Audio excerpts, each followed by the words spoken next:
শহীদ তপন চক্রবর্তীর শহীদান দিবসকে সামনে রেখে রক্তদান শিবিরের আয়োজন করে ভারতের গণতান্ত্রিক যুব ফেডারেশন তেলিয়ামুড়া মহকুমা কমিটি।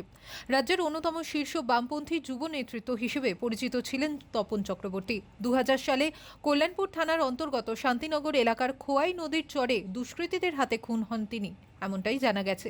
প্রতি বছরের মতন এবছরও তপন চক্রবর্তীর স্মরণে খোয়াই জেলায় বিভিন্ন কর্মসূচি পালন করছে সিপিআইএম দলের সদস্যরা। তারই অঙ্গ হিসেবে রবিবার সিপিআইএম এর তেলিয়ামুড়া মহকুমা কমিটির কার্যালয়ে এই রক্তদান শিবিরের আয়োজন করা হয়। এদিনের শিবিরে মোট 30 জন স্বেচ্ছায় রক্তদান করেন। আমরা ভারতের গণতান্ত্রিক যুব ফেডারেশন তেলিয়ামুড়া মহকুমা কমিটির উদ্যোগে আগামী 31শে আগস্ট তপন চক্রবর্তীর শহীদান দিবস, এই শহীদান দিবসকে সামনে রেখে আমরা আজকে রক্তদান শিবিরের সিদ্ধান্ত নিয়েছি এবং এই রক্তদান শিবিরের মাধ্যমে আমরা ত্রিপুরা রাজ্যের যে রক্তের স্বল্পতা চলছে, মমস্য রোগী রক্তের অভাবে মারা যাচ্ছে, এই রক্তদান শিবিরের মাধ্যমে আমরা যাতে মমস্য রোগীর পাশে দাঁড়াতে পারি এবং রক্তের যে স্বল্পতা ত্রিপুরা রাজ্যে এটা যাতে দূর করতে পারি, তারই অঙ্গীকার হিসাবে আমরা আজকে রক্তদান শিবিরের আয়োজন করেছি।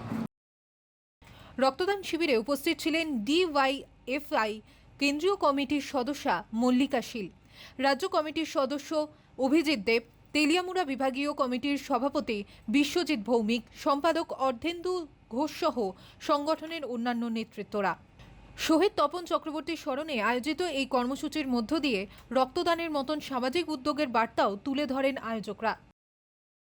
ত্রিপুরা থেকে দেবাশিস বসুর রিপোর্ট, সিএন ত্রিপুরা।